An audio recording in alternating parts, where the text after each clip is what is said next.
सभी को सादर जय जिनेन्द्र। आइए मंगलाचरण के माध्यम से हम कक्षा का प्रारंभ करते हैं। नमो अरिहन्ताणं नमो सिद्धाणं नमो आयिर्याणं नमो वज्रायाणं नमो लोये सव्यसाऊणम्। मंच परमेष्ठी भगवान की जय। द्वादशांग जिनवाणी माता की जय। संत शिरोमणि आचार्य भगवंत एक श्री विद्यासागर जी महाराज की जय। परम पूज्य गुरुदेव मुनि पुंगव श्री सुधा सागर जी महाराज की जय। अढ़ाई दीपक समस्त मुनिराजों की जय। आइए, कल की क्लास में हमने जो भक्तामृत स्तोत्र में श्लोक क्रमांक 21 और 22 इन दो श्लोकों को पढ़ा था और उनके अर्थ को समझा था। आज की कक्षा में हम उन दोनों श्लोकों का रिवीजन करते हुए आगे बढ़ेंगे। श्लोक नंबर 21 निकाल लीजिए, एक साथ उच्चारण करेंगे मेरे साथ साथ। मन्ये वरं हरिहरादय एव दृष्टा दृष्टेषु येषु हृदयं वैतोषमेति किं वीक्षितेन भवता भुवि येन नान्यः कश्चिन्मनो हरति नाथ भवान्तरेऽपि। यहाँ पर आचार्य महानतुंग स्वामी महाराज हरिहर आदि देवी देवताओं के प्रसंग में कह रहे हैं कि हे भगवान, उन देवी देवताओं को मैंने पहले ही देख लिया, ये अच्छा रहा। क्यों अच्छा रहा? ताकि उनको देखने के बाद जब फिर मैंने आपको देखा तो अन्य और किसी को देखने की मेरी इच्छा ही नहीं हुई। मेरा जो मन है वो अन्य किसी स्थान पर संतोष को प्राप्त नहीं हुआ। मन्ये मतलब अच्छा, वरम अर्थात अच्छा, मन्ये मतलब मानता हूँ, मैं इसे अच्छा मानता हूँ। हरिहरादय एव दृष्टा, हरिहर आदि देवी देवताओं को, देवों को मैंने एव दृष्टा मतलब पहले ही देख लिया।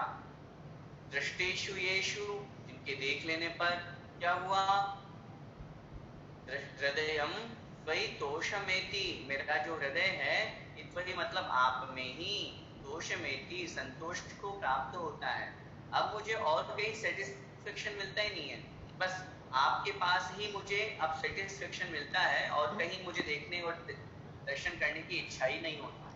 किम वीक्षितेन भवता, किम मतलब क्या लाभ हुआ, वीक्षितेन मतलब देखने पर, भवता मतलब आपके। हे भगवान, आपको देखने से मुझे क्या लाभ हुआ? मुझे यह लाभ हुआ, कश्चिन मनोहरति नाथ भवान्तरेऽपि, न अन्य है, ये मतलब जिससे, न अन्य है कश्चित अन्य और कोई भी, मन है अर्थात मेरे मन को, न हरति नहीं हरण कर सकता। कब? भवान्तरेऽपि मतलब अगले भव में भी, अन्य अगले भवों में भी अब मेरा मन कोई भी आकर्षित नहीं कर सकता। अर्थात अब जब मैंने आपके दर्शन कर लिए, आपको देख लिया, अब मुझे अन्य कहीं देखने की आवश्यकता नहीं है। इस तरह का मुझे ये फायदा भगवान आपके जिनेन्द्र दर्शन के और उससे पूर्व अन्य देवताओं को देखने से हुआ, क्योंकि संसार में ये रीति नीति कही जाती है, उत्कृष्ट को देख लेने के बाद में अगर निकृष्ट वस्तु को न भी देखा हो तो भी उधर मन ललचा जाता है कि अरे एक बार देखे तो सही। लेकिन जब सब जगह देखा है और देखने के बाद में पेट भर गया और समझ में आ गया कि नहीं उधर से कुछ भी नहीं मिलने वाला, वहां तो सब दागदेश रूप पाते ही हैं, सब हमारे ही जैसे संसारिक देवी देवता हैं, हमारे ही जैसे भोजन करते हैं, हमारे जैसे पति पत्नी रखते हैं, हमारे जैसे वस्त्र पहनते हैं। तो फिर इन देवी देवताओं में और हम में अंतर क्या रहा? इसलिए मेरे भगवान तो भगवान आप ही। अगला श्लोक एक साथ बोलेंगे। स्त्रीणां शतानि शतशो जनयन्ति पुत्रान् नान्यासुतं वदुपमं जननी प्रसूता सर्वादिशो दधति भानि सहस्ररश्मिं प्राच्येव दिक् जनयते स्फुरदंशुजालम्। इस श्लोक में आचार्य मानतुंग गोस्वामी महाराज भगवान जिनेंद्र देव की तीर्थंकर की जो माता होती है उनका भी यहाँ पर सम्मान करते हुए और उस माँ को भी श्रेष्ठ बताया है। देखिए, स्त्रीणाम अर्थात स्त्रियां, शतानि मतलब सैकड़ों, जनयंती शतशः मतलब सैकड़ों, जनयंती मतलब उत्पन्न करती है, जन्म देती है, पुत्रान अर्थात पुत्रों को। सैकड़ों स्त्रियां सैकड़ों पुत्रों को जन्म देती है। इस पंक्ति से भावार्थ में समझना कि संसार में ऐसा देखा जाता है कि बहुत सी माताएं बहुत से पुत्रों को जन्म देती है, परंतु नान्या न अन्या, नहीं है अन्य और कोई, स्तुतम अर्थात पुत्र, त्वदुपमम भगवान आपके समान, त्वदुपमम आपके समान पुत्र को उत्पन्न करने वाली माँ, न अन्या जननी, अन्य और कोई माँ नहीं है। स्तुता मतलब जन्म देने वाली, लेकिन आप जैसे पुत्र को जन्म देने वाली माँ और कोई अन्य नहीं है। कहने का तात्पर्य है सामान्य माओं में वो शक्ति नहीं कि वो आपको जन्म दे सके। आपको जन्म देने की सामर्थ्य तो माँ मरुदेवी में है, जिन्होंने आपको जन्म दिया। तो ऐसी माँ निश्चित रूप से, विशेष रूप से पुण्यशालिनी माँ होती है जो तीर्थंकर बालक को जन्म देती है। जिस प्रकार सर्वा दिशः दधति, दिशों का संधि विच्छेद कर गया, दिशा है, सर्वा मतलब सभी, दिशा मतलब दिशाएं, दधति मतलब धारण करती है, सभी दिशाएं धारण करती है। किसको? हानि, हानि माने नक्षत्रों को। सभी दिशाएं नक्षत्रों को तो धारण करती हैं, तारे नक्षत्र सभी दिशाओं में होते हैं, परंतु सहस्र रश्मि अर्थात हजार किरणों का समूह मतलब सूर्य, जिसका नीचे भी विशेषण दिया है स्फुरद अंशुजालम, अंतिम शब्द स्फुरद अंशुजालम अर्थात चमक रही है किरणें, अंशु माने किरणों का समूह, जाल माने समूह, चमकती हुई किरणों का समूह वाला जो सूर्य है, सहस्र रश्मि मतलब सूर्य है, उसको तो मात्र प्राची एव दिक् जनयति, मात्र प्राची दिशा ही, मात्र पूर्व दिशा ही उसको जन्म देती है, उसको उदित करती है, अन्य दिशाओं में वो सामर्थ्य नहीं है। इस बात से क्या सिद्ध हो रहा है? इस बात से सिद्ध हो रहा है कि जिस प्रकार पूर्व दिशा को ही वह सौभाग्य प्राप्त होता है कि वह सूर्य को उदित करती है, ये पूरे संसार में प्रसिद्ध है। ठीक उसी प्रकार आप जैसे पुत्र को उत्पन्न करने वाली माँ भी सामान्य नहीं होती है, वो श्रेष्ठ होती है। और इसीलिए आचार्य ने शास्त्रों में लिखा जो भगवान की माता होती है, भगवान के माता पिता होते हैं, वो निश्चित रूप से निकट भव्य होते हैं और 2-3 भवों में मुक्ति को प्राप्त करते ही करते। यहाँ तक हमारा हो गया था। आइए अगला श्लोक देखते हैं, श्लोक नंबर 23। एक एक शब्द का उच्चारण करेंगे। वामामनन्ति, वामामनन्ति मुनयः, मुनयः परमं पुमांस,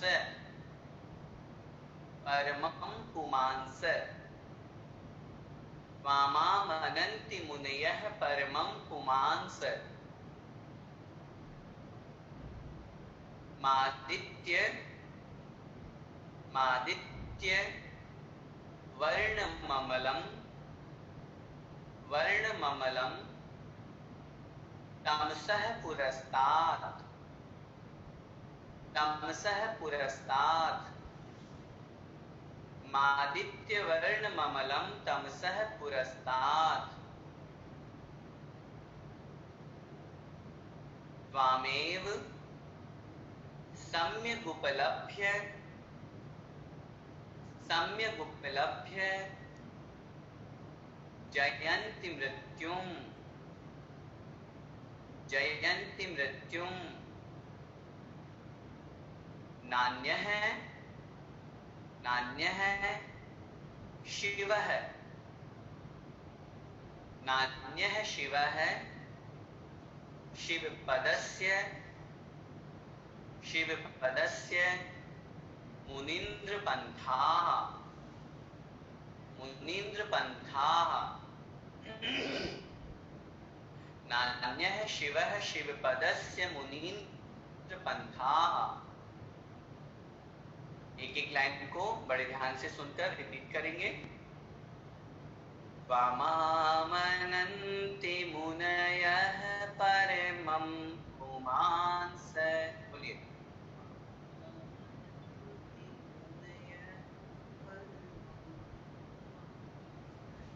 मादित्यवर्णममलं तमसः पुरस्तात्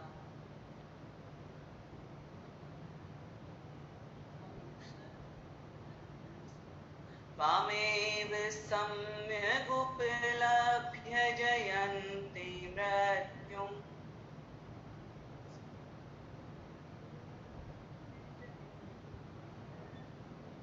नान्यः शिवः शिवपदस्य मुनीन्द्रपन्था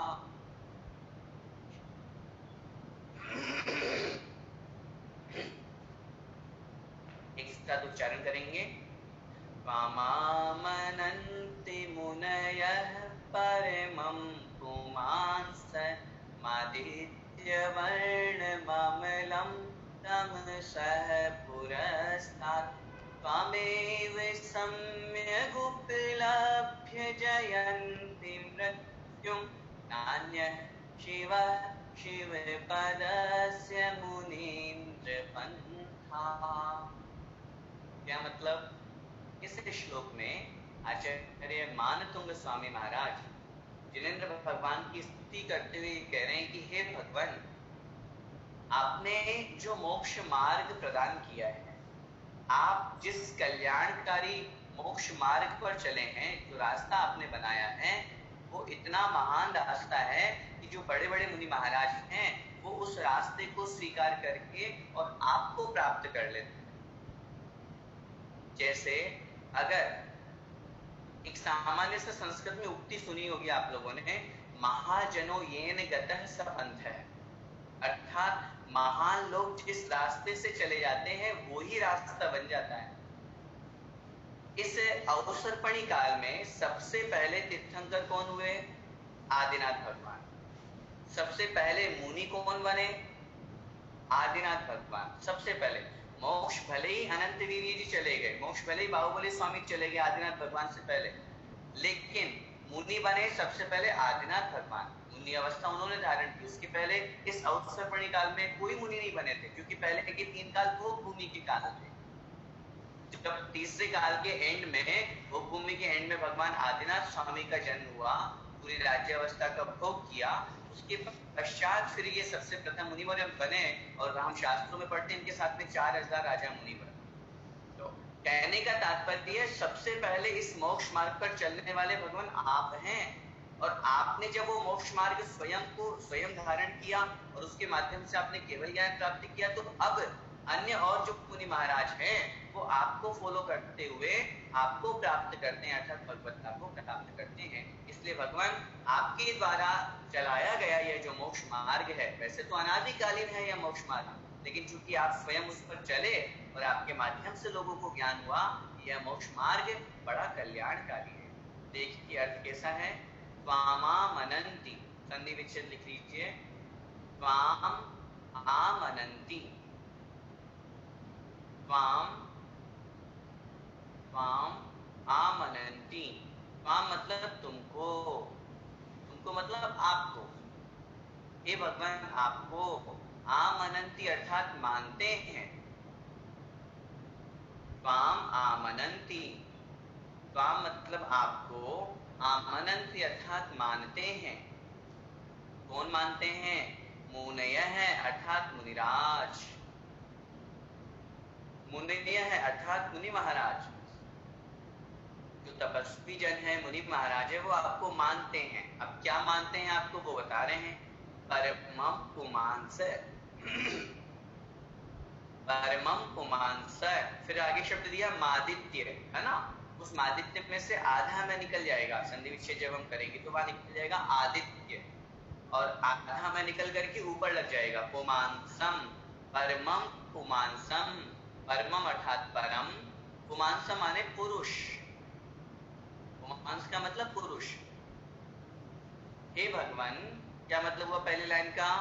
त्वाम मतलब आपको, आमनन्ति अर्थात मानते हैं, मुनयः अर्थात मुनि, मुनि महाराज तपस्वी जन आपको क्या मानते हैं? परमं पुमांसम, परम पुरुष मानते हैं। क्या मतलब हुआ? परम पुरुष का मतलब है एक सामान्य व्यक्ति, एक सामान्य पुरुष और एक महापुरुष। और एक महापुरुष में भी परम पुरुष या परम महापुरुष अगर हम कहेंगे तो वो अवस्था सिर्फ तीर्थंकर भगवान की होती है।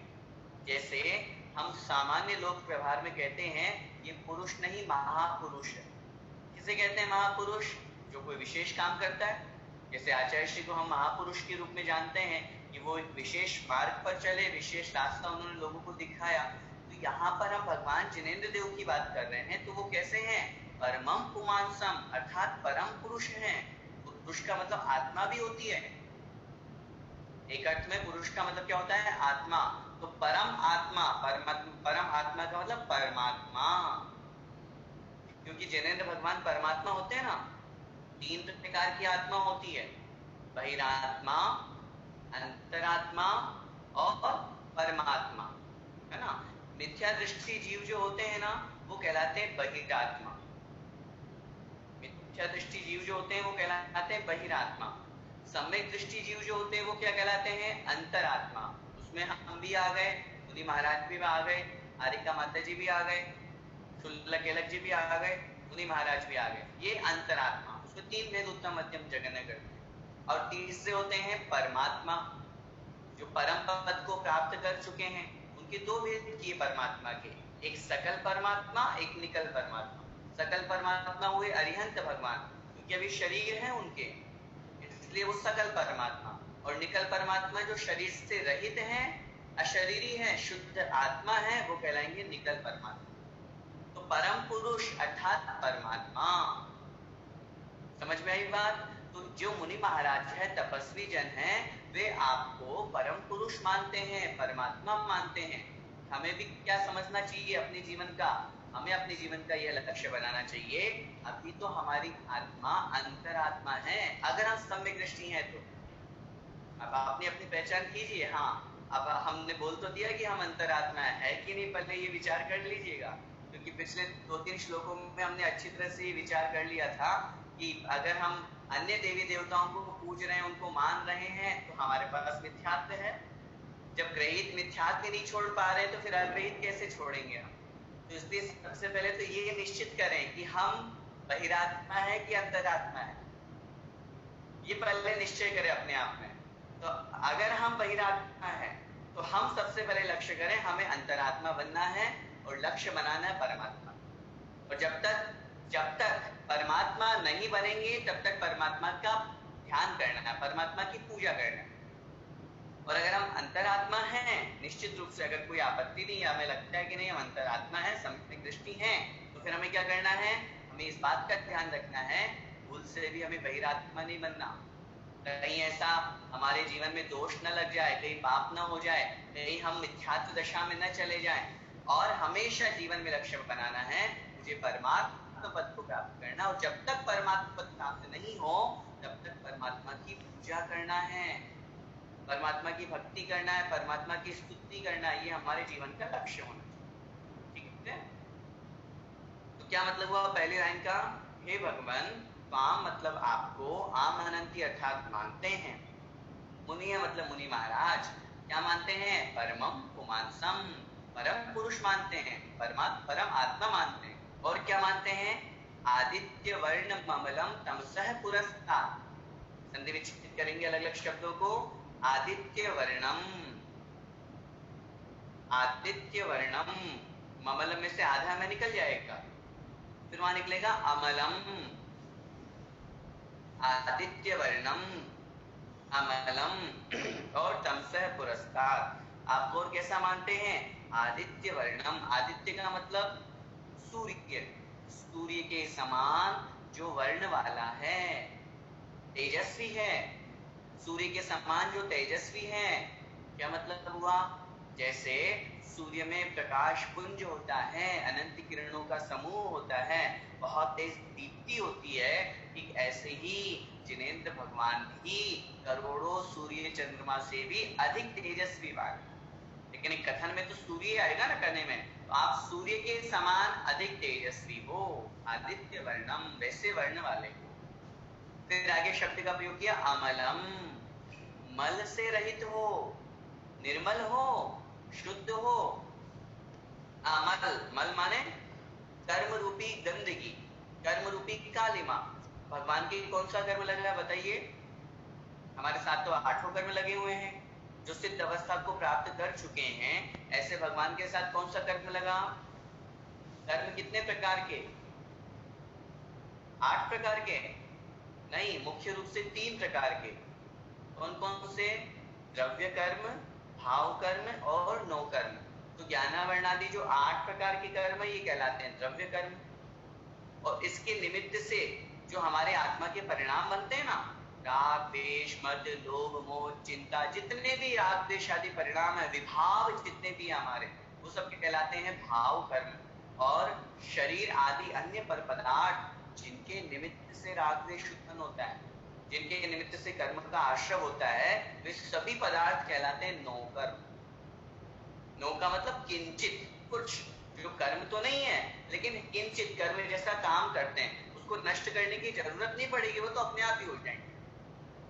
तो जो तीनों प्रकार के कर्म बलों से रहते हैं, ये सिद्ध अवस्था की बात हो पाएगी मात्र। अरिहंत अवस्था में तो अभी 4 आघातीय कर्म बाकी है।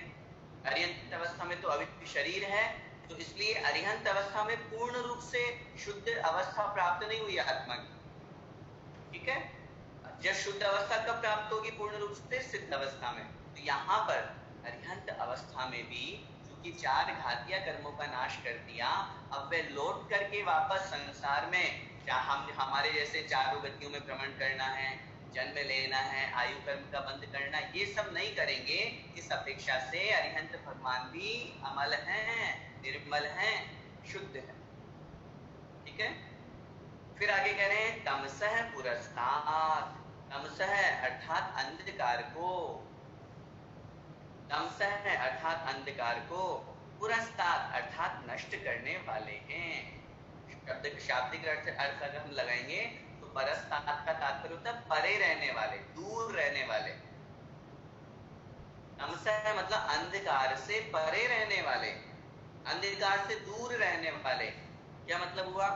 भगवान के पास कौन सा अंधकार है बताइए? न कर्मों का अंधकार है। अब जब आत्मा में केवल ज्ञान प्रकट हो गया, तो शरीर से ही इतनी आभा और इतनी कांति निकल रही है कि करोड़ों सूर्य चंद्रमा फीके पड़ रहे हैं, तो फिर अंधकार कहां से आएगा भगवान के पास? इसलिए तमसः पुरस्तात्, जो अंधकार से बहुत परे हैं, बहुत दूर हैं। हम संसारी जीव हैं, इसलिए हम अंधकार में डूबे हुए हैं, लेकिन भगवान जिनेंद्र देव तो आत्मस्वरूप को प्राप्त कर चुके हैं, इसलिए वे तो उस अंधकार से आगे हैं, परे हैं, दूर हो चुके। आगे ये तो हुई एक विशेषता। देखो, कथन करने की पद्धति होती है। आचार्य मानतुंग स्वामी महाराज कर रहे हैं भगवान की ही भक्ति, स्तुति भगवान की ही कर रहे हैं, लेकिन एक कथन करने की पद्धति है कि उन्होंने इस तरीके से कहा कि आपको मुनिजन ऐसा मानते हैं, मतलब आप हो ही ऐसे। तो इसमें साथ में ये भी कथन करने में आ गया कि जो आपकी भक्ति है, बड़े बड़े मुनि महाराज भी आपकी भक्ति स्तुति करते हैं, भगवान आप इतने महान हो, आप इन गुणों से तो युक्त हो ही सही, लेकिन बड़े बड़े मुनि महाराज भी, बड़े बड़े जो योगी जन हैं, तपस्वी जन हैं, वे भी आपको ऐसा मानते हैं। तो ऐसा मानते हैं, ऐसा बोलने से उन तीर्थंकर भगवान की महिमा का और वर्णन हो गया। सामान्य रूप से अगर कहते हैं भगवान आप ऐसे हैं, आप ऐसे हैं, और एक अपेक्षा से कह रहे हैं कि मतलब योगी जनों के द्वारा भी आपका ध्यान किया जाता है। जब कोई बड़ा व्यक्ति कोई बड़ा काम करता है, जब कोई बड़ा व्यक्ति कोई सा भी काम करता है, चाहे छोटा हो चाहे बड़ा हो, तो अन्य जो उसके नीचे के लोग होते हैं उनके लिए वो एक आदर्श बन जाता है। आज अगर आचार्य श्री कोई काम करें और वो हमको कहें कि आप लोगों को भी ऐसा करना चाहिए, तो हम तुरंत फॉलो कर लेते हैं। क्यों? अरे बड़े व्यक्ति ने काम किया है। तो ऐसे ही जब बड़े मुनि महाराज भगवान को ऐसा मान रहे हैं, भगवान की भक्ति स्तुति में अनेक स्थानों पर हम लोगों ने देखा होगा, वहां पर लिखा हुआ है कि भगवान कैसे हैं आप, जो इंद्र, महेंद्र, राजेंद्र, नरेंद्र, चक्रवर्ती, इन सबके द्वारा पूजित हो। कहते हैं ना अपन भगवान को ऐसा, क्यों कहते हैं? अरे भगवान तो वैसे ही सबके द्वारा पूजित है, ये कहने की आवश्यकता क्या है?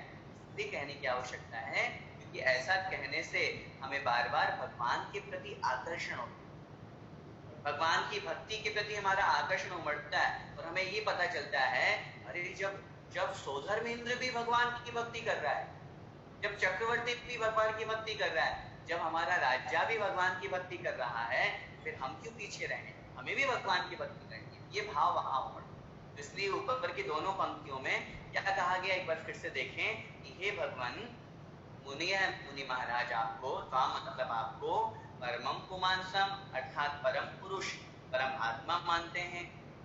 आदित्य वर्णम अर्थात सूर्य से भी अधिक या सूर्य के समान वर्ण वाला तेजस्वी मानते हैं। और कैसा मानते हैं, अमलम अर्थात निर्मल और शुद्ध मानते हैं। तमसः पुरस्तात् अंधकार से परे रहने वाले मानते हैं। ये विशेषता भगवान आपकी हुई। आगे देखिए तीसरी लाइन, त्वामेव, संधि विच्छेद लिखिए, त्वाम एव, त्वामेव, त्वाम एव। त्वाम मतलब आपको, एव मतलब ही, आपको ही, सम्यक उपलभ्य, संधि विच्छेद करेंगे, सम्यक उपलभ्य, सम्यक उपलभ्य, आपको ही, सम्यक मतलब अच्छी प्रकार से, सम्यक मतलब अच्छी प्रकार से, उपलभ्य मतलब प्राप्त करके, उपलभ्य मतलब प्राप्त करके, आपको अच्छी प्रकार से प्राप्त करके। जयंती मृत्युम, जयंती मतलब जीतते हैं, किसको जीतते हैं, मृत्युम अर्थात मृत्यु को। मृत्यु को जीतने का क्या तात्पर्य है, तात्पर्य ये है हमेशा हमेशा के लिए मोक्ष पद को प्राप्त कर लेना। वे संसार में रहेंगे तो मृत्यु होगी, और मृत्यु के ऊपर विजय प्राप्त कर ली तो आज के बाद कभी मृत्यु होनी नहीं, अब तो बस निर्वाण होना, सीधा सा मोक्ष पद को प्राप्त करना है। इसलिए जयंती मृत्यु अर्थात मृत्यु को जीतते हैं। क्या मतलब हुआ, तीसरे लाइन का फिर से देखिए, त्वामेव आपको ही, सम्यक उपलब्ध है अच्छी प्रकार से प्राप्त करके। अब आप ऐसे हो, पहले तो ऊपर दो लाइन में उनकी विशेषता बतला दी कि आप कैसे कैसे हो, फिर आपको अच्छी प्रकार से प्राप्त करके। अच्छी प्रकार से प्राप्त करने का तात्पर्य है आपकी भक्ति, स्तुति, वंदना, पूजा, इस प्रकार अच्छी प्रकार से करके जयंती मृत्यु अर्थात मृत्यु को जीतते हैं। मृत्यु को जीतने का तात्पर्य है मोक्ष परम पद को प्राप्त करते हैं।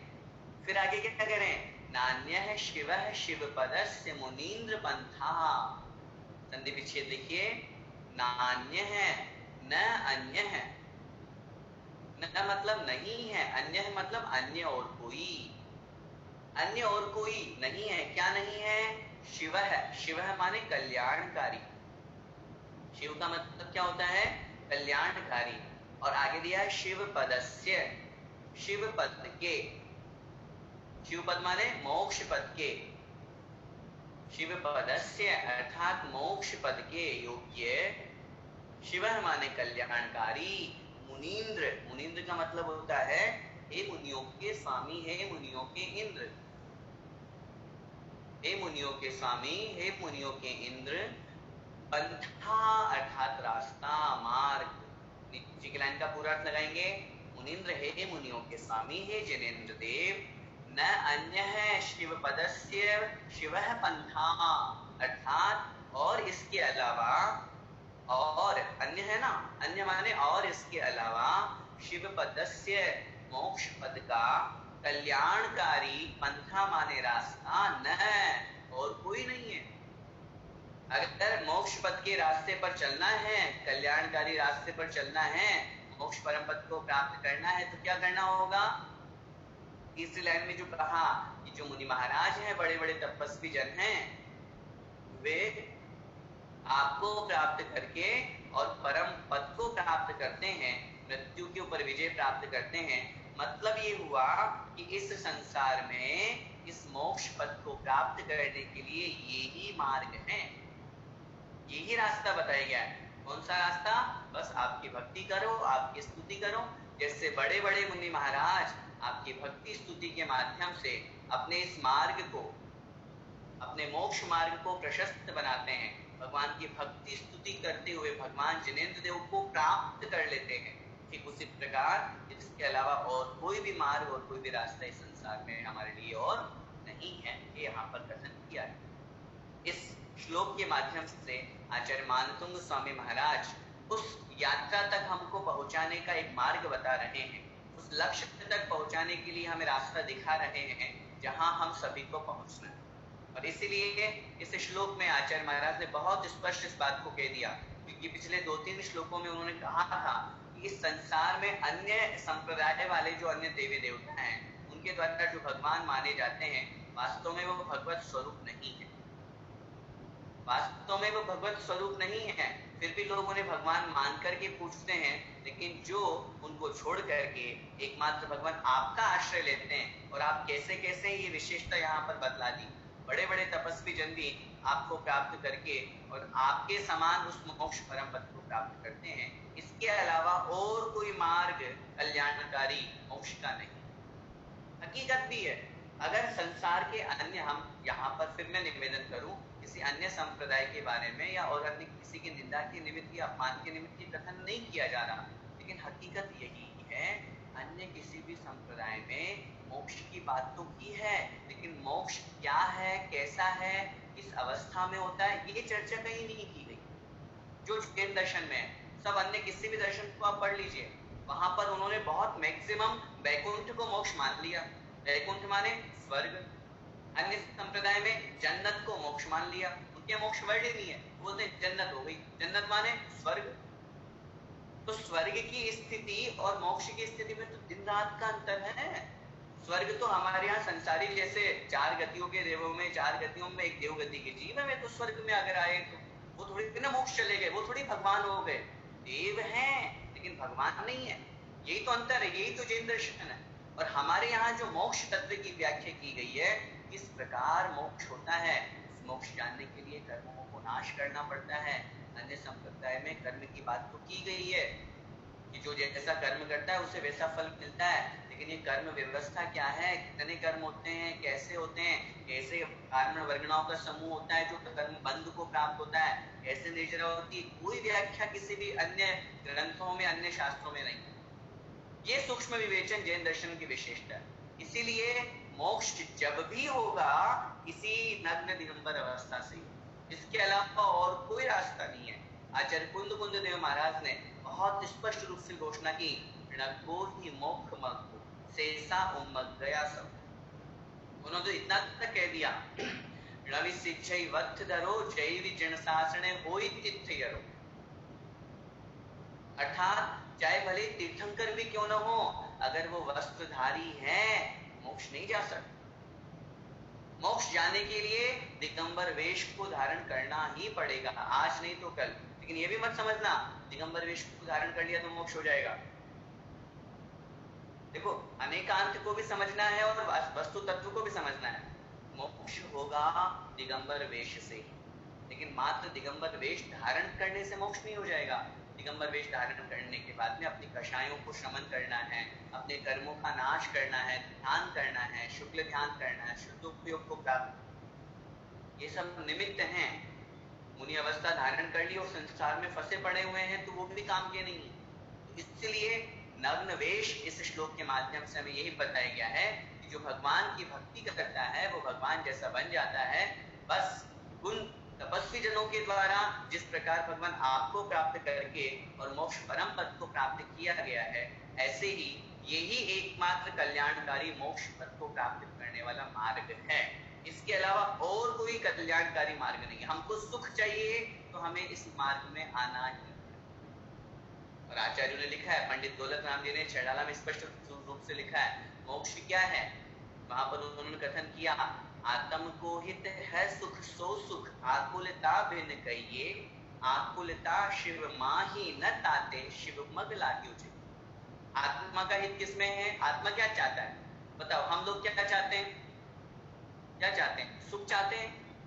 हर व्यक्ति का, हर जीव का एक ही लक्ष्य है, मुझे सुख प्राप्त करना है। और वो सुख कैसा होना चाहिए? सुख की परिभाषा क्या है? आकुलता से रहित होने का नाम सुख है। हमें अभी भूख लगी, हमने भोजन ग्रहण कर लिया, थोड़ा सा सुख मिला, 2 घंटे बाद फिर से हमारा पेट मांगने लग जाएगा। अभी हमें गर्मी लगी, हमने कूलर एसी चालू कर लिया, 5 घंटे बाद वो ठंडा हो जाएगा, हमें वापस उसका टेम्परेचर कम करना पड़ेगा। ये सुख की परिभाषा नहीं है। ये तो संसार का सुख है, क्षणिक सुख है। हमें कोई वस्तु अच्छी लगी, हमें कोई गाड़ी अच्छी लगी, हम जाकर के खरीद लाए, ये सुख नहीं, ये थोड़े से समय का सुख, शाश्वत सुख, निराकुल सुख, इसमें कोई टेंशन नहीं। यहाँ तो जिन वस्तुओं को हम और ग्रहण करते हैं सुख प्राप्त करने के लिए, सुखी नहीं बनाती, और दुखी बनाती है, और टेंशन होता है। अब तक तो 3 ही परिग्रह था, अब तो 30 परिग्रह हो गए। तो ऐसी स्थिति में और टेंशन बढ़ेगी कि खुश रहेंगे हम, और दुखी होंगे और परेशान होंगे। इसलिए वह जो सुख है वह आकुलता के बिना कहा गया है, और वह आकुलता कहाँ नहीं है? मोक्ष में नहीं है।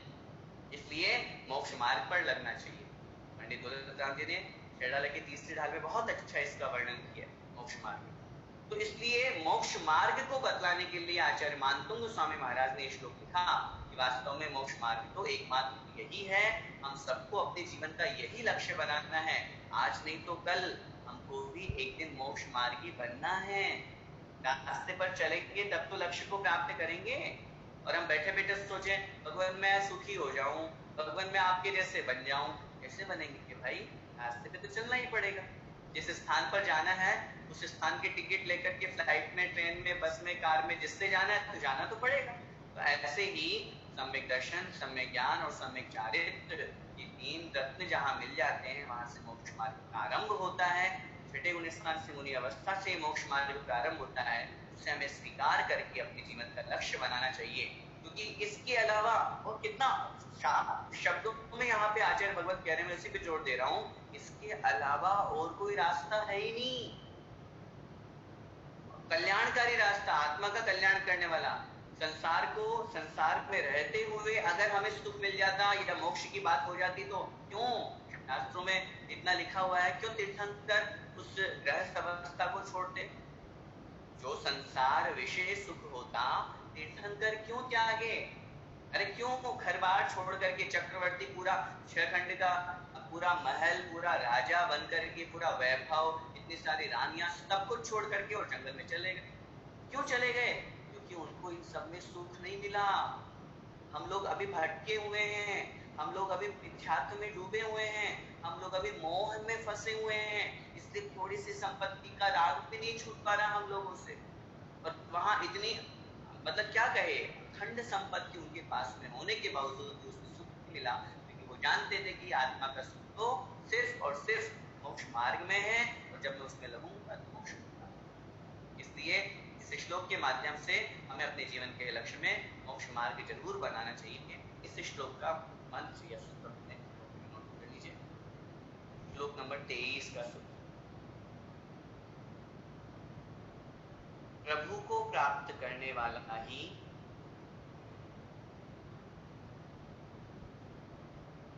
प्रभु को प्राप्त करने वाला ही मोक्ष को प्राप्त करता है।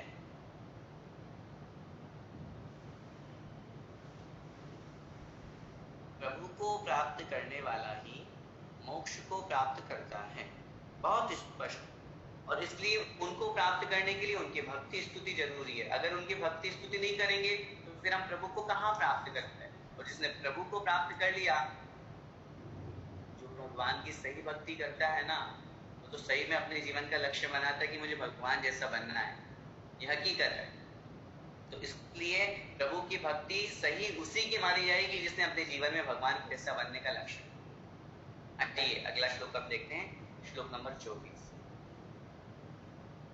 वामाव्ययम् वामव्ययम् वामव्ययम् विभुमचिन्त्य विभुमचिन्त्य मसंख्यमाद्यम् मसंख्यमाद्यम् वामव्ययम् विभुमचिन्त्य मसंख्यमाद्यम् ब्रह्माण्डमीश्वर ब्रह्माण्डमीश्वर मनंत मनंग केतुम ब्रह्माण्डमीश्वर मनंत मनंग केतुम योगीश्वरम योगीश्वरम विदित योग, विदित योग मनेकमेकम, मनेकमेकम योगीश्वरम विदित योग मनेकमेकम ज्ञान स्वरूप, ज्ञान स्वरूप ममलम प्रवदन्ति सन्तः, ज्ञान स्वरूप ममलम प्रवदन्ति सन्तः।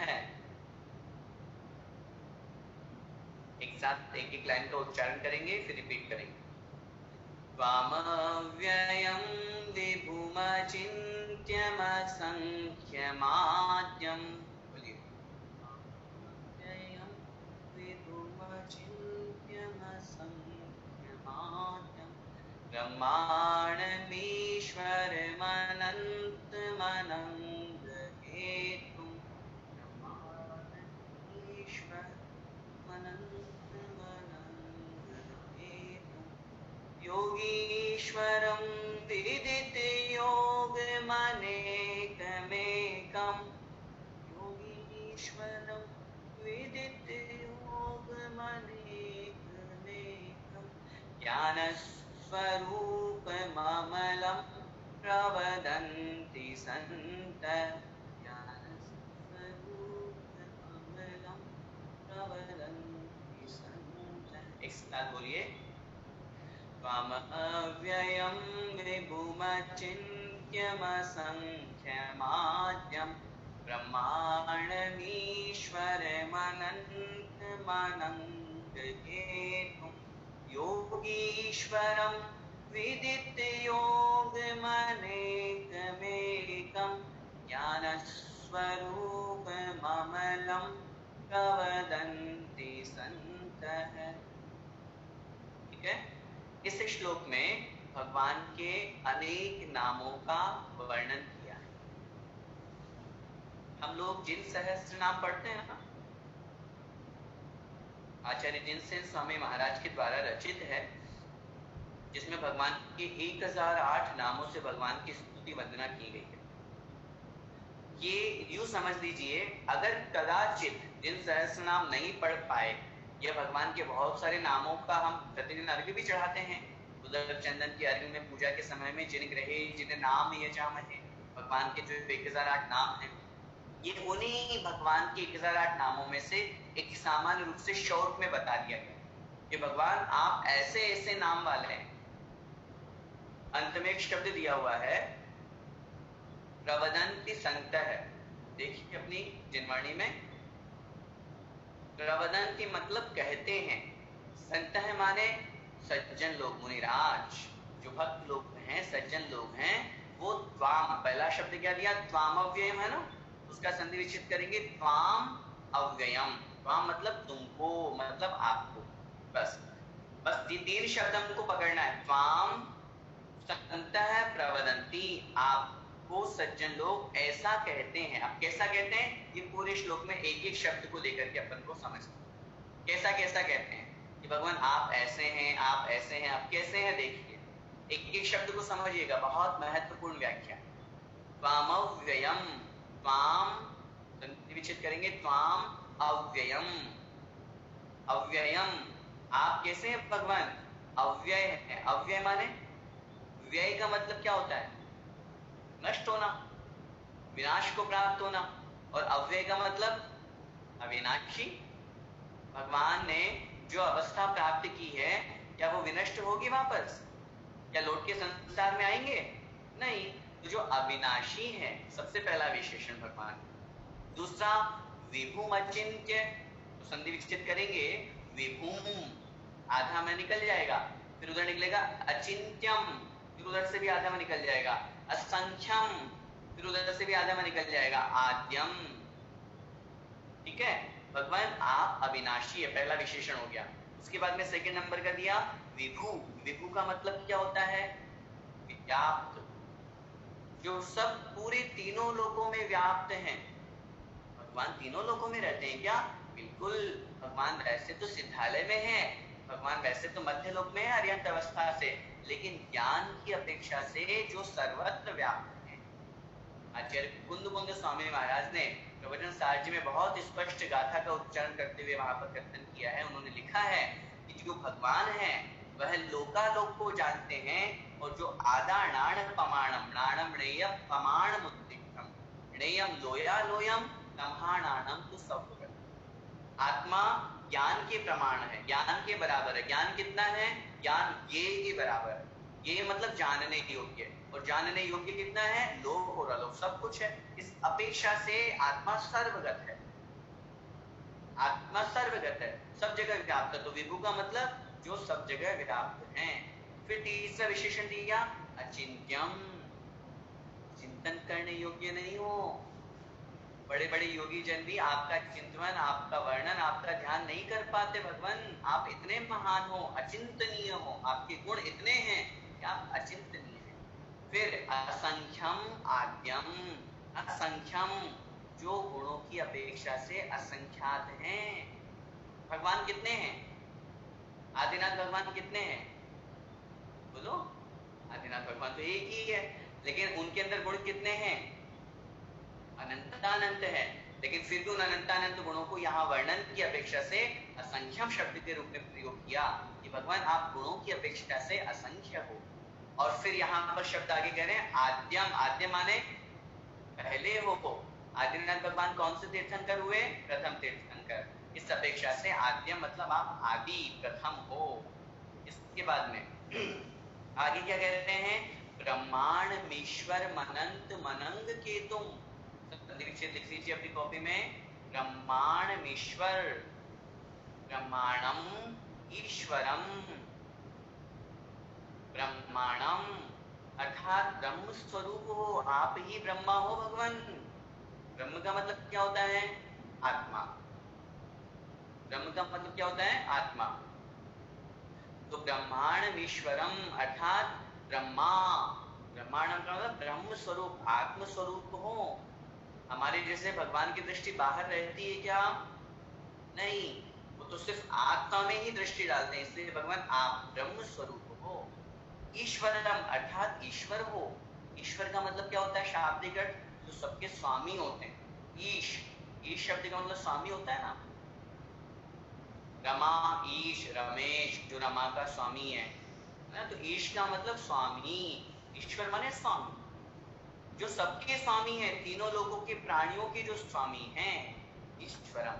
आगे कह रहे हैं अनंग केतुम, भगवान आप कैसे हो? अनंग केतु हो।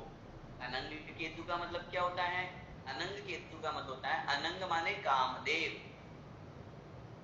अनंग का मतलब कामदेव, काम वासना, जो इच्छाएं वांछाएं जो हमारी होती है ना पंचेंद्रिय विषयों की, वो कहलाता है अनंग। उसको नष्ट करने में जो केतु, केतु के समान है, केतु ग्रह होता है ना एक, तो जैसे केतु के द्वारा सामान्य लोक व्यवहार में वैष्णव संप्रदाय में ऐसा चलता है ना कि केतु के द्वारा क्या किया जाता है? सूर्य चंद्रमा आदि को ग्रस दिया जाता है, खा लिया जाता है। तो ऐसे ही कामदेव को नष्ट करने में जो केतु के समान है, इसलिए भगवान आप अनंग केतु हो। आपने काम वासना के ऊपर, इच्छाओं के ऊपर विजय प्राप्त कर ली, इसलिए आप केतु के समान हो। तो उस अपेक्षा से अनंग केतु। फिर आगे और क्या कह रहे हैं आप? और भगवान की विशेषता क्या है? योगीश्वरम, योगी ईश्वरम, आप योगियों के ईश्वर हो, योगियों के स्वामी हो। बड़े बड़े योगी भी आपको भगवान मानते हैं और आपको मान करके आपका ध्यान करते हैं। योगी ईश्वरम, बड़े बड़े योगियों के, मुनिराजों के जो आप ईश्वर हो, भगवान। विदित योग अनेकमेकम, तीन शब्द हैं, संधि विच्छेद करेंगे। विदित योगम अनेकम एकम। विदित योगम, विदित मतलब जान लिया है, योगम अर्थात योग को जिन्होंने, जो योग के ज्ञाता हो गए हैं। योग के ज्ञाता होने का तात्पर्य है जिन्होंने योग को अपने वश में कर लिया। मन, वचन और काय, ये तीन योग होते हैं। हमारा मन बड़ा चंचल है, वचनों से हम कुछ भी बोलते हैं।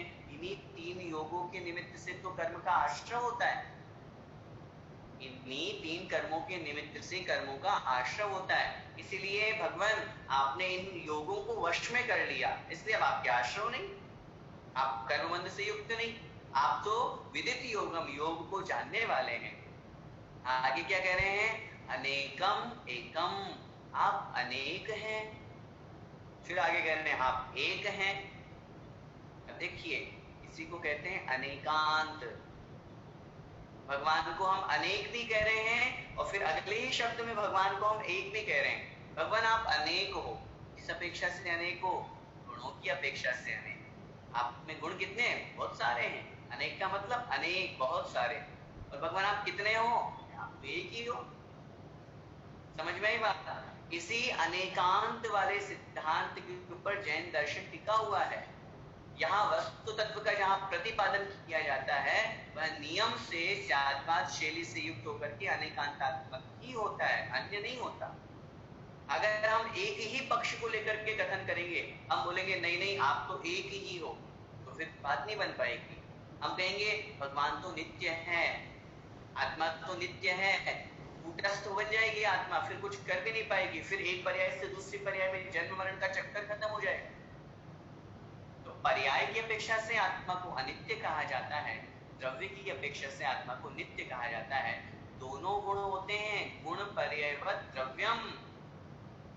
द्रव्य में गुण भी होता है और पर्याय भी होती है। जहां पर द्रव्य और पर्याय दोनों रूप कथन होता है वही वास्तव में अनेकांतात्मक सिद्धांत कहलाता है। इसीलिए यहाँ पर आचार्य मानतुंग स्वामी महाराज ने एक शब्द के माध्यम से हम लोगों को अनेकांत का भी ज्ञान कराया है कि भगवान आप अनेक भी हैं और आप एक भी हैं। आप सब कुछ को जानने वाले हैं, आप पर्यायों की अपेक्षा से अनेक हैं। क्या मतलब हुआ? अभी क्योंकि पर्याय प्रति समय परिवर्तित होती है, पर्याय हर समय हमारी बदलती है, इस अपेक्षा से आप अनेक हो। अभी उदाहरण समझते हैं, जैसे अभी हम जो हैं 1 मिनट बाद में हम वो नहीं है। क्या मतलब हुआ? अभी जो हम हैं 1 मिनट, तो मैंने आपको उदाहरण देकर के समझाया, बहुत मोटा एग्जाम्पल है 1 मिनट, तो यहाँ पे एक समय की भी चर्चा की जाती है। 1 मिनट बाद में हम वो नहीं है। अब हमको तो लगेगा हम तो वही है, हमें कहाँ परिवर्तन हुआ? प्रति समय परिवर्तन हो रहा है। 3 साल बाद, 2 साल बाद अगर हम किसी से मिलते हैं तो हम क्या बोलते हैं? अरे भाई तुम तो बड़े चेंज हो गए, देखो पहले तो ऐसे थे अब ऐसे बन गए। अब जो उसकी साथ में रह रहा है, 2 साल 3 साल से कंटिन्यू रह रहा है, उसको पूछो कि इसमें कुछ चेंज आया क्या, तो बोलेगा नहीं नहीं इसमें तो कुछ चेंज नहीं आया। मतलब जो सूक्ष्म परिणमन होता है, जो उसके साथ में रह रहा है उसको वो अनुभव नहीं हो रहा है, लेकिन हमें स्थूल परिणमन समझ में आया। जो ये दीवार है, जो हमारा कमरा है, जो हमारा मकान है, आज बना 50, 60 साल, 100 साल बाद में जीर्ण शीर्ण होगा, तो हमें इसमें दरारें दिखने लगेंगी। क्या 100 साल बाद दरारें आई अचानक से? नहीं, जिस समय से बना उस समय से इसमें परिवर्तन शुरू हो गया। ठीक ऐसे ही प्रत्येक द्रव्य में, सिर्फ जीव द्रव्य नहीं, प्रत्येक द्रव्य में परिवर्तन अवश्य होता है, पर्याय परिवर्तित अवश्य होती है, नियम है। सिद्ध भगवान भी है तो उनके भी पर्याय में परिणमन हो रहा है, भले शुद्ध पर्याय में परिणमन हो।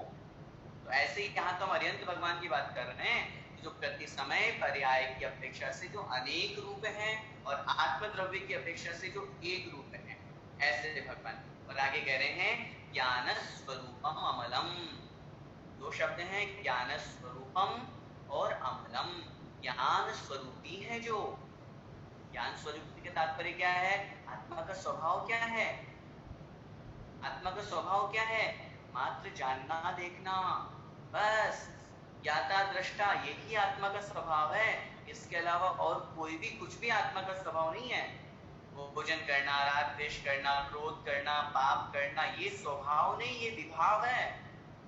तभी अभी संसार में विभावों में जी रहे हैं, विभाव में ही भटक रहे हैं। स्वभाव को तो सिर्फ सिद्ध भगवंतों ने प्राप्त किया है। हम स्वभाव को जब तक प्राप्त नहीं करेंगे तब तक संसार में भटकेंगे। भगवान की बात चल रही है तो भगवान कैसे हैं? ज्ञान स्वरूपम, ज्ञान ही जिनका स्वरूप है। आत्मा की डेफिनेशन क्या? आत्मा किससे कहते हैं? जीव किसे कहते हैं? परिभाषा बनाते हैं हम, जिसमें ज्ञान दर्शन चेतना पाई जाती है, ये बोलते हैं ना। तो ज्ञान दर्शन चेतना का मतलब क्या है? इसमें ज्ञान दर्शन पाया जाता है।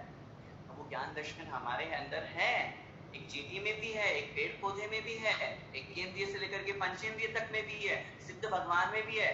फर्क सिर्फ इतना है, हमारे पास जो ज्ञान दर्शन है वो थोड़ा है, उसके साथ अभी ज्ञानावरण कर्म का क्षयोक्षम लगा हुआ है, कर्म का उदय लगा हुआ है, इसलिए वो ज्ञान पूर्ण रूप से प्रकट नहीं हो पा रहा, शाही ज्ञान नहीं बन पा रहा, अनंत ज्ञान नहीं बन पा रहा। वो ज्ञान आत्मा का स्वभाव जो था वो स्वभाव प्रकट नहीं हो पा रहा, इसलिए अभी हम विभाव में हैं। लेकिन भगवान जो है कैसे हैं? ज्ञान स्वरूपम, अर्थात ज्ञान स्वरूप ही है। और अंत में एक विशेषण दिया, अमलम, अर्थात जो मल रहित है, मल से जो रहित है। मल जैसा कि हमने पहले वाले श्लोक में भी समझाया था, द्रव्य कर्ममल, भाव कर्ममल और नौ कर्ममल, तीनों प्रकार के कर्ममलों से जो रहित हैं, ऐसे भगवान प्रवदंती संतः है। प्रवदंती मतलब बोलते हैं, संतः मतलब संत सज्जन लोग, त्वाम मतलब आपको, हे भगवान आपको सज्जन लोग ऐसा ऐसा बोलते हैं। अब पूरे श्लोक का अर्थ एक बार फिर से समझ लीजिए। हे भगवान, संतः माने सज्जन लोग, त्वाम मतलब आपको क्या क्या बोलते हैं?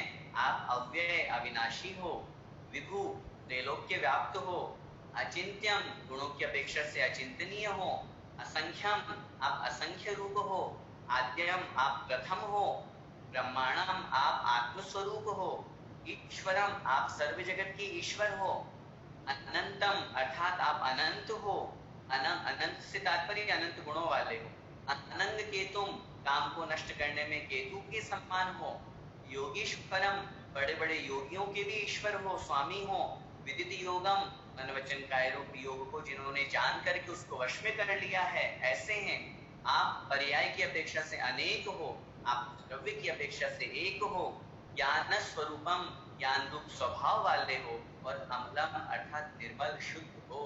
ऐसा सज्जन लोग, मुनि महाराज लोग आपको ऐसा कहते हैं। इस प्रकार बहुत शॉर्ट में आचार्य मानतुंग स्वामी महाराज ने यहाँ पर जिनेंद्र भगवान के जो 1008 नाम होते हैं, सहस्रनाम भगवान के हम कहते हैं, उनको बहुत संक्षेप में यहाँ पर हमको समझाते हैं। और इस बात से हमको ये भी समझना चाहिए, देखिए हम लोग जो अपने बच्चों के नाम रखते हैं ना, वो नाम का भी बड़ा महत्व होता है। भगवान को इतने सब नामों से विशेषणों से हम संबोधित करते हैं, एक भी नाम निरर्थक नहीं होता, सब नाम सार्थक होते हैं, प्रत्येक नाम का कोई ना कोई अर्थ निकलता है।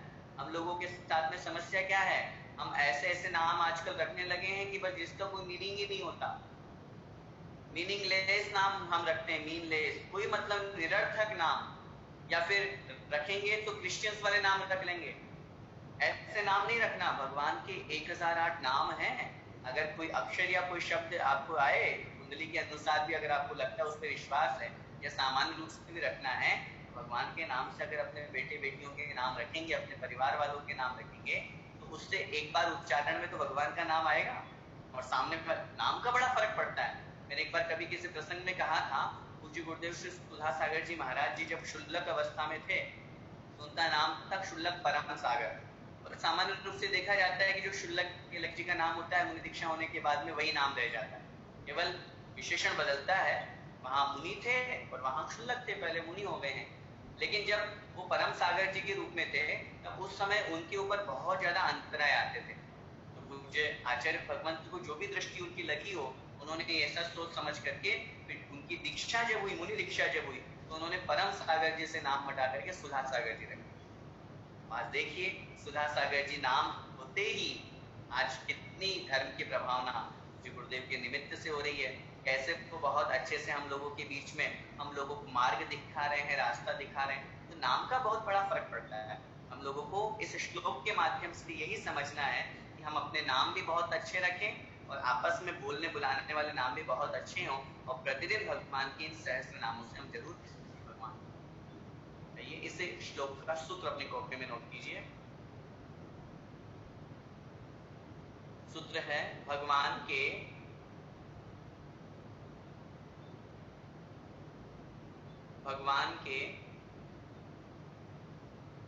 अनेक गुण तो होते ही हैं, भगवान के अनेक गुण तो होते ही हैं, परंतु अनेक नाम भी होते हैं, परंतु अनेक नाम भी होते हैं।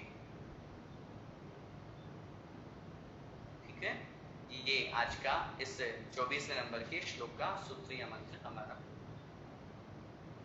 बोले पंच परमेष्ठी भगवान की जय।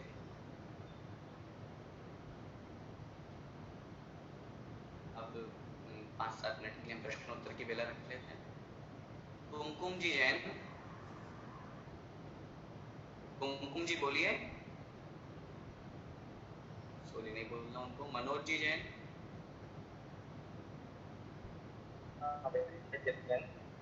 जी बोलिए। भैया जी, जो आपने कल बताया था कि अपन जैसे कहीं पर जाते हैं और श्वेतांबर मंदिर मिलता है और अपन को दिगंबर मंदिर नहीं मिलता है जी, तो क्या करना चाहिए? दूसरा, मैं सर्विस में हूँ तो कभी दूसरी जगह पर मीटिंग होती है इनके मंदिरों में, तो वहां जाके अपन को क्या करना चाहिए? नहीं, अगर आप मीटिंग अटेंड करते हैं तो आप जाइए, मीटिंग अटेंड कीजिए, लेकिन भगवान के दर्शन मत कीजिए, वहां अंदर मत जाइए। नहीं, आपको तो बाहर ही देते हैं उनसे, तो वहीं से निकल के जाना पड़ता है अपन। नहीं, निकल के जाइए, बेशक, कोई आपत्ति नहीं है। वो जरूरी है मीटिंग करना या जो भी स्थिति है उसमें कोई आपत्ति नहीं है, मैं मना नहीं कर रहा हूँ। वैसे तो अन्य स्थान अगर आपके ऊपर डिपेंड है कि आप चूज करते हैं तो अन्य कोई दूसरे स्थान चूज कर सकते हैं।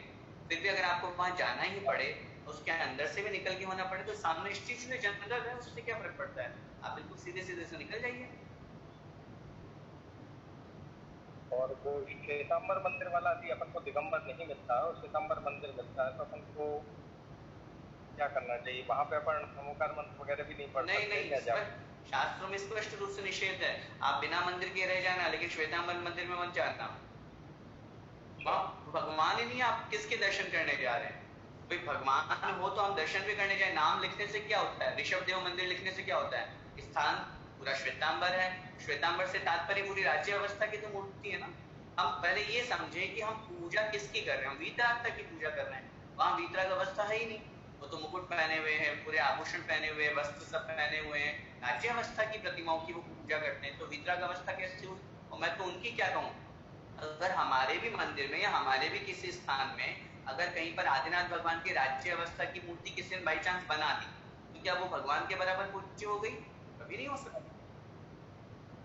तो अपने किसी मंदिरों में जैसे फूल वगैरह चढ़े रहते हैं, वहां पे नहीं, फूल वगैरह चढ़े रहना वीतरागता का घातक नहीं है। अगर किसी प्रतिमा पे फूल रख दिया गया है बाई चांस, भीष्मंत परंपरा में ये मान्यता है और वो रख देते हैं, कोई आपत्ति नहीं है, लेकिन उससे वीतरागता तो खंडित नहीं हुई ना जी। इस अपेक्षा से वीतरागता खंडित नहीं होने से वो प्रतिमा तो दिगंबर ही है, वो तो पूज्य है, उसको तो हम नमस्कार कर सकते हैं, लेकिन श्वेतांबर की स्थिति में तो किसी भी स्थिति में जी। और भैया जी, ये द्रव्य कर्म, भाव कर्म, नौ कर्म का थोड़ा आप बताएंगे? द्रव्य कर्म माने जो हमारे ज्ञानावरण, दर्शनावरण आदि 8 प्रकार के कर्म होते हैं ना, उनको हम द्रव्य कर्म कहते हैं। कारण वर्गणाओं का जो समूह हमारी आत्मा के साथ में चिपकता है, आत्मा के साथ में एक बंधु को प्राप्त होता है, वो द्रव्य कर्म कहलाता है। जो जिन परिणामों से ये कर्म बंद होता है, वो परिणाम क्या कहलाते हैं? भाव कर्म।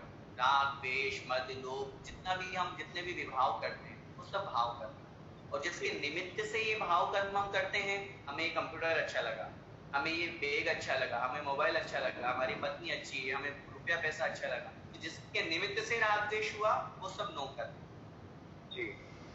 इस तरह भैया जी, योग और अमलम का अर्थ और बता दीजिए फिर से। विदित योगम और अमलम। विदित योगम अर्थात जिन्होंने योग को अच्छी तरह से जान लिया। विदित मतलब जानने वाले, अच्छी तरह से योग को जान लिया। योग को जानने का तात्पर्य है मन वचन काया को वश में करने वाले। और अमलम मतलब मल रहित, जो अभी आपने 3 प्रकार के कर्ममल पढ़े और सुने, इन तीनों से जो रहित हैं उस अपेक्षा से अमलम अर्थात निर्मल शुद्ध। ठीक है भैया, जय जय। जय जय। सुमन जी जैन। भैया जी। जी बताइए। भैया जी, वो पहले लाइन का 23 नंबर श्लोक का पहले लाइन का मीनिंग बता दीजिए ना। 23 नंबर में सबसे पहला है त्वामा मनंती, मतलब आपको मानते हैं। मुनि है मतलब मुनि महाराज। परमम पुमांसम, परम पुरुष परमात्मा आपको मानते हैं, आप परम पुरुष हो, आप महापुरुष हो, ऐसा लोग मानते हैं। ऐसा परम पुरुष, परम आत्मा। भैया जी 22 नंबर श्लोक में जैसे वो थर्ड लाइन में सर्वात्मिशो जगति भानि सहस्र होगा कि सहस्र होगा? सहस्र, सहस्र, स के नीचे र है, सहस्र, र नहीं होता कभी भी, नहीं होगा क्या ये सहस्र? ये सहस्र ऐसे लिखा जाता है, जैसे प के नीचे र प्र होता है ना, वैसे ही स के नीचे र स्त्र। सब लोगों से भी मेरा निवेदन है, उच्चारण में सहस्त्र नहीं बोलना, सहस्त्र अशुद्ध हो जाएगा, हमें बोलना है सहस्र। सहस्र जी, सहस्र। अच्छा भैया जी एक और बात है, जैसे अपने से अगर नियम लेते हैं कि हम दिन में 4 बार या 5 बार हम पाठ करेंगे बोलेंगे, और हम लोग कभी चलते फिरते या काम करते करते अगर हम लोग भक्तामर बोल देते हैं, नहीं माना जाएगा, गिनती में भी नहीं आएगा और न बोलना चाहिए। भक्तामृत स्तोत्र आचार्य भगवान के द्वारा लिखा हुआ है, खाते पीते चलते फिरते और दूसरे काम करते करते नहीं बोलना चाहिए। इससे स्तोत्र का भी अपमान होता है, अभिनय होती है, और हमारे अंदर भी श्रद्धा भाव कम होता है। इसलिए बड़े विनय भाव के साथ में श्रद्धा भाव से बैठ करके फिर हमें पढ़ना। जय जिनेन्द्र जी। आरुल जी जैन, आरुल जी बोलिए। भैया जी जय जिनेन्द्र जी बताइए। भैया जी ये जो एक समय है, इससे क्या अर्थ है? क्या जीव के एक भाव से दूसरे भाव के जाने का समय वो अंतराल है या फिर कुछ और? नहीं, एक समय जो है ये काल द्रव्य की सबसे छोटी इकाई का नाम है। मतलब काल द्रव्य जो है, जो अपन घड़ी घंटा दिन आदि लगाते हैं, इसमें सबसे मिनिमम क्या है वो हमारे शास्त्रों में लिखा है, एक समय। एक पर्याय से दूसरे पर्याय में एक समय में भी पहुंचा जा सकता है, 2 समय में भी पहुंचा जा सकता है और 3 समय में भी पहुंचा जा सकता है। वो एक मोड़े वाली चर्चा है, वो एक अलग चर्चा है। लेकिन वो मोड़े वाली चर्चा तो भैया जी तत्वार सूत्र में हमने अध्ययन किया है, लेकिन ये एक वक्त से इसका समय मतलब कुछ स्पेसिफिक होता है, जैसे 40 मिनट्स या इतना सेकेंड या नहीं, 1 मिनट में 60 सेकेंड जी, 1 सेकेंड में असंख्यात आवली और एक आवली में असंख्यात समय। इतना टाइम थोड़ी लगता है, एक पर्याय से दूसरे पर्याय में 40 मिनट कहाँ बिताओगे? कहने का मेरा तात्पर्य है, एक समय बहुत छोटा होता है।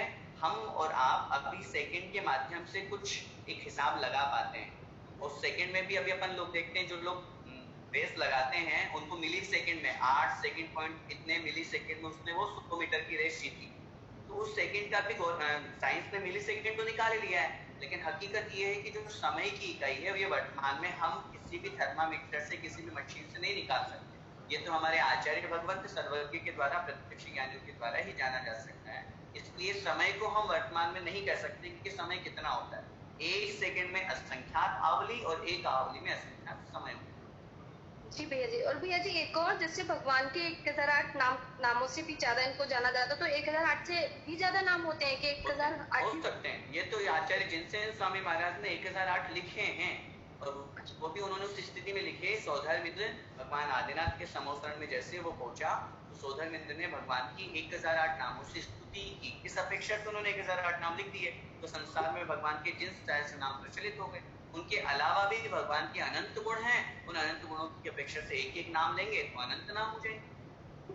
जी भैया। जी अलका जी जैन।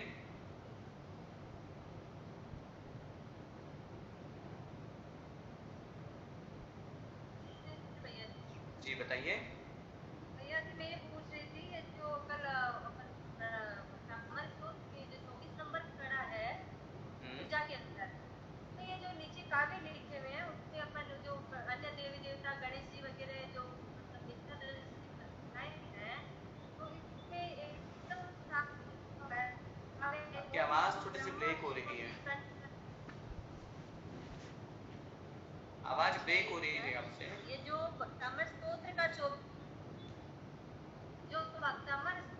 24 नंबर कड़ा है ना। जी जी। हेलो। सुन रहा हूँ, बताइए। भक्तामर स्तोत्र 24 नंबर कड़े में इसमें लिखा ब्रह्मा विष्णु श्रीकंठ गणपति आदि त्रिभुवन निकाय आदि परमेश्वर अर्घम निर्पामित। तो ये इसका मतलब इसको दर्शन किया किया गया है, समझ में नहीं आ रहा है। नहीं, आप मंत्र फिर से पढ़िए, नीचे वाला, लास्ट वाला। हाँ, ये लिखा हुआ है जैसे ये स्वाम्यं विमुच्यते मासेक्यम। हो गया, मंत्र पढ़िए दीदी, मंत्र पढ़िए। ओम ह्रीं ब्रह्म विष्णु श्री कंठ गणपति इत्यादि त्रिभुवनेकाय सेविताय आदि परमेश्वराय अर्घम निर। हाँ, ये आपने अब बोला ना सही। पहले आपने सेविताय शब्द नहीं बोल पाए थे, इसीलिए मैं चकरा गया, क्योंकि इनके द्वारा भी जो सेवित हैं संसार में, जो ब्रह्मा विष्णु महेश गणपति आदि जो आपने नाम लिए हैं, ये अन्य देवी देवता जो संसार में माने जाते हैं, ये भी जिनकी सेवा करते हैं, ऐसे परमेश्वर, ऐसे जिनेंद्र भगवान के लिए मेरा नमस्कार हो। अच्छा भैया जी, एक छोटा सा क्वेश्चन था कि जो हमारे ऑफिस में भक्तामृत स्तोत्र का ये 12 घंटे के लिए मशीन चलता रहता है, उसमें तो अपमान तो नहीं है उसका? बिल्कुल नहीं चलना चाहिए।